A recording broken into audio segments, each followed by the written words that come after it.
On May 28, President of the Republic of Azerbaijan Ilham Aliyev inspected the progress of restoration work on individual houses and infrastructure in Boyuk Galaderisi village of the Shusha district, and met with residents who had returned to the village. Aydin Karimov, special representative of the President of the Republic of Azerbaijan in the Shusha district, briefed the head of state on the restoration of houses and the development of village infrastructure. Boyuk Galaderisi is located within the Galaderisi village administrative territorial district of the Shusha district. The village was occupied by the Armenian Armed Forces in 1992. Boyuk Galaderisi was liberated from occupation in 2023 during the anti-terror operations conducted by the Armed Forces of Azerbaijan. It was reported that a number of projects have been implemented in the village to create the necessary living conditions and address social issues. A transformer has been installed, new power lines have been laid, and existing lines have been restored. Individual houses to be inhabited during the initial phase have been equipped with meters. In addition, a new gas pipeline has been laid in the village and the installation of meters has commenced. Work has also been carried out to provide residents with drinking water, including the laying of distribution water lines and the installation of meters. The installation of communication lines in the village is currently underway. Internal village roads have also been upgraded. Furthermore, a park has been built for residents' recreation, and a flag square has been established in Boyuk Galaderisi. There are a total of 50 individual houses in the village. Of these, 13 are unusable, while 37 are partially usable. During the first phase, 17 houses have already been restored. The restoration of 20 more houses is planned for the next phase. Initially, 64 people, comprising 14 families, have returned to the village.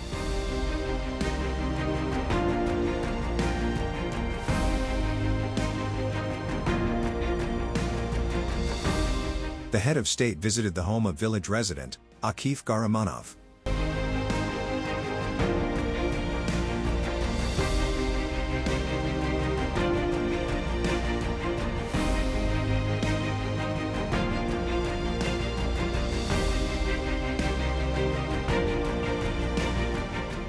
The head of state then met with residents who had returned to Boyuk Galaderisi village.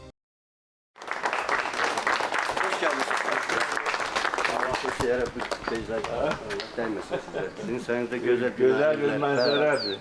Çok şükür, çok şükür. Sağ olun.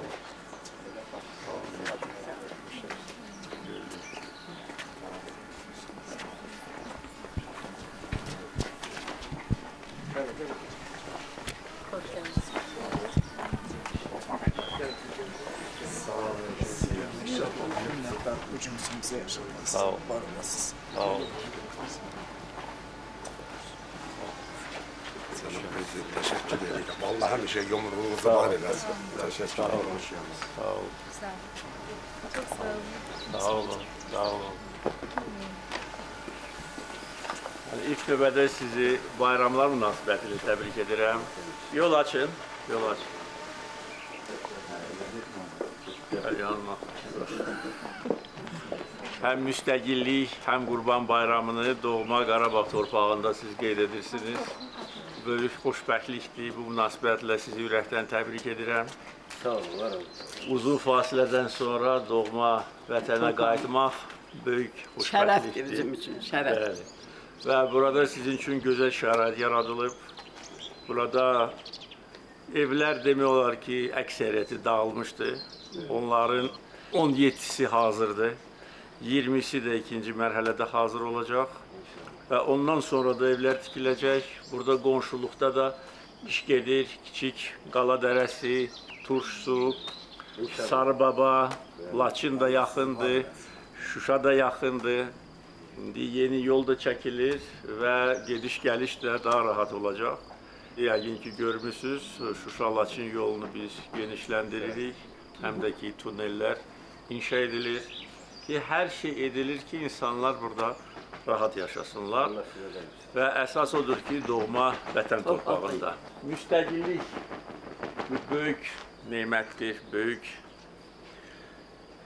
nailiyyətdir. Amma əsl müstəqillik o vaxt olur ki, ölkə müstəqil siyasət apara bilsin. Bax, Azərbaycan o ölkələrdəndir. İndi dünyada 200'ə yaxın müstəqil ölkə var. Amma demək olmaz ki, onların hər biri doğrudan da müstəqildir.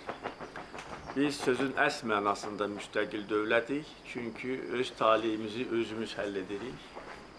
siyasətimizi heç kimə baxmadan aparırıq. Xalqın, dövlətin naminə, milli maraqların qorunması əsasında və buna görə də dünyada böyük şöhrət qazanmışıq. Baxmayaraq ki, torpaqlarımız uzun illər erməni işğalı altındaydı, hətta o vaxt müstəqil siyasət apararaq böyük hörmət qazanmışıq dünyada. Və əlbəttə ki, 2-ci Qarabağ müharibəsi və ondan 3 il sonra antiterror əməliyyatı bizim şanlı zəfərimiz ölkəmizin, xalqımızın nüfuzunu dünyada daha da artırmışdır. Müstəqillik əldə ediləndə 91-ci ilin oktyabrında o vaxt hakimiyyətdə olanlar ərazi bütövlüyümüzü qoruya bilmədilər. Hakimiyyətə can atanlar faktiki olaraq Şuşanı, Laçını, o cümlədən bax bu gözəl kəndi Ermənistana demək olar ki, satmışdılar. O vaxt hakimiyyət uğrunda mübarizə gedirdi. O vaxtki hakimiyyətə qalmaq istəyirdi.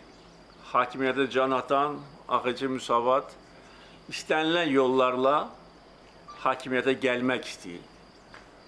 Buna görə də təhribat nəticəsində bax bu gözəl diyarımız Ermənistana verildi. Ki yenidən bax Azərbaycan bu fəlakətlə üzləşdi. Ondan sonraki dövrdə sizin yadınızdadır. Vətəndaş müharibəsi, torpaqlarımızın itirilməsi, Şuşa, Laçın işğal olunandan sonra bu kənddə işğal olunub, Ermənistanla keçmiş Dağlıq Qarabağ arasında coğrafi bağlantı yaradılıb və ondan sonra işğal əfsuslar olsun ki, 30 il davam etmişdir.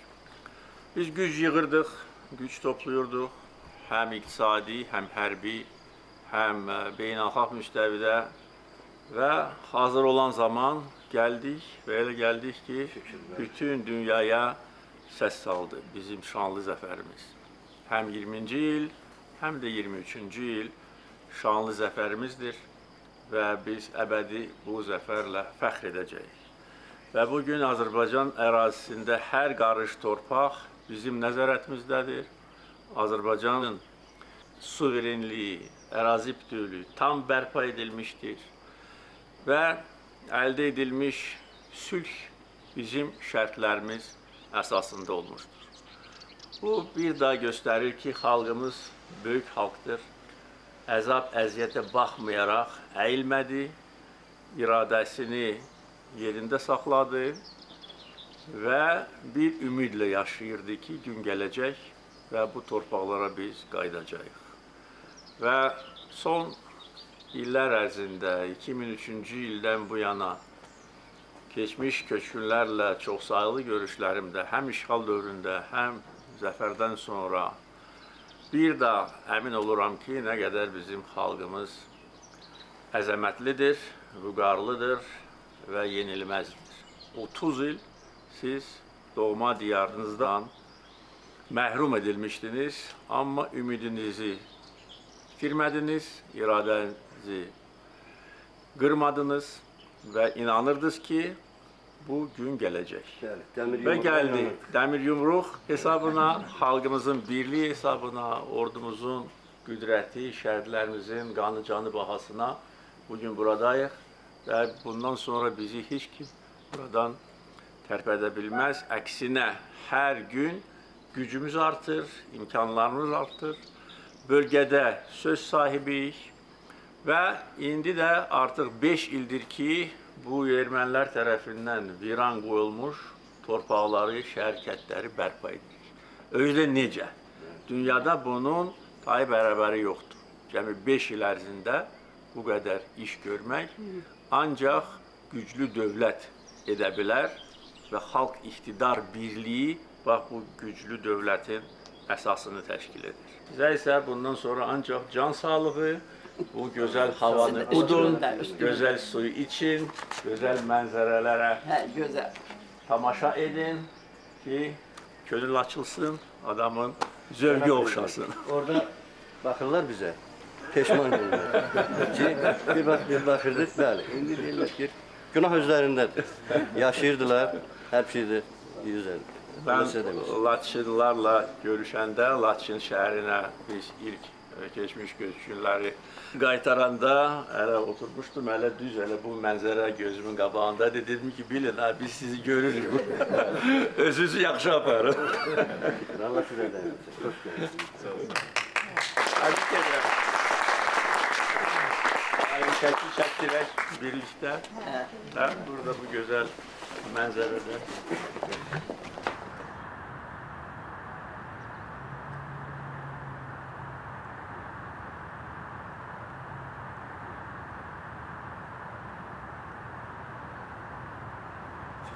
Tebrik ederim. Sağ olun.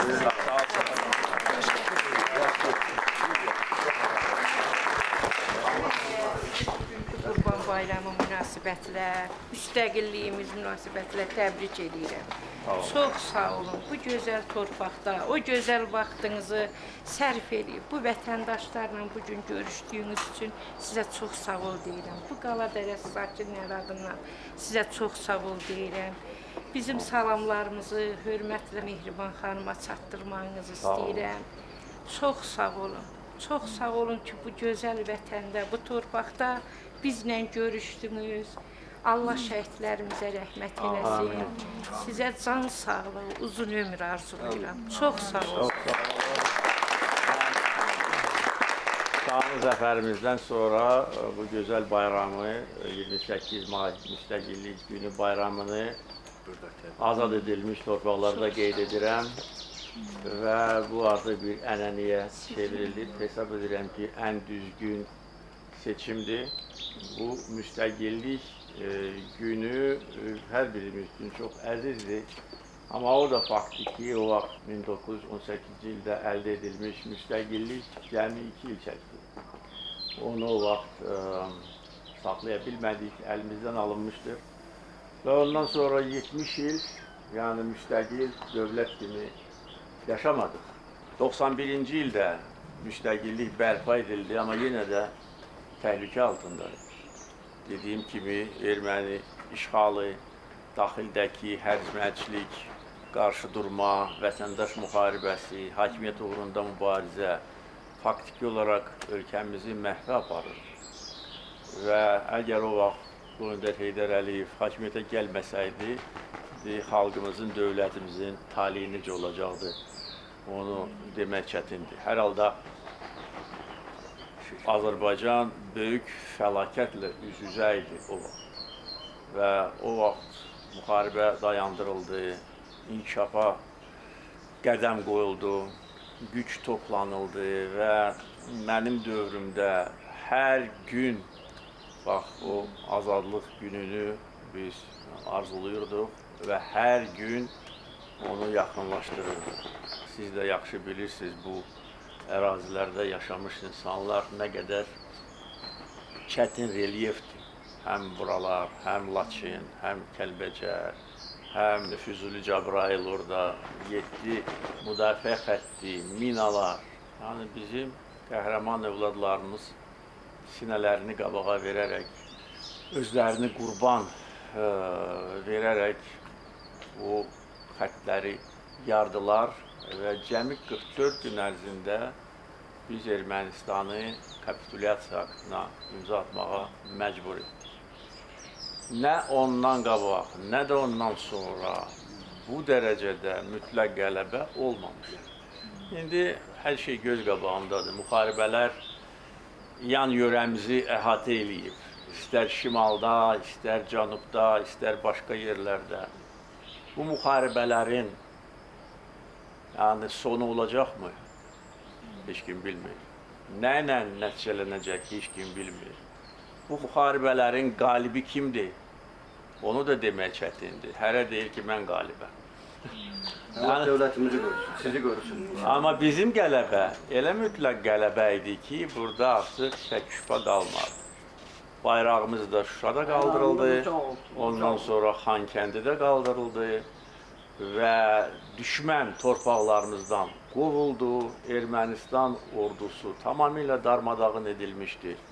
Və bugün biz rahat yaşayırıq, qalib xalq kimi və qalib dövlət kimi böyük qürur mənbəyidir.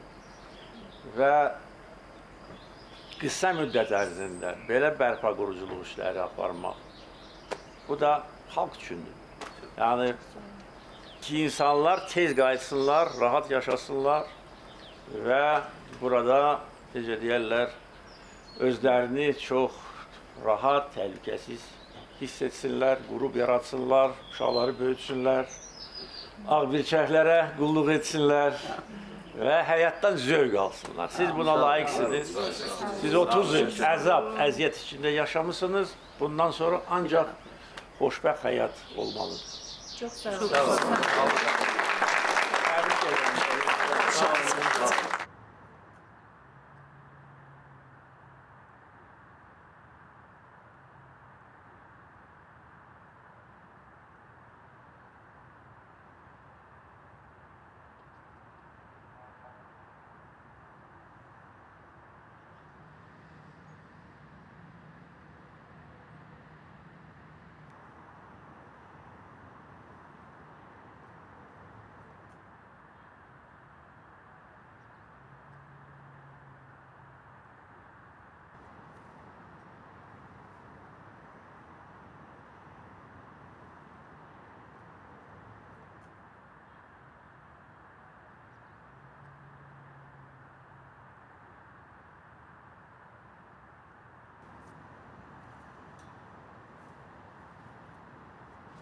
olun. Sağ olun. Sağ olun.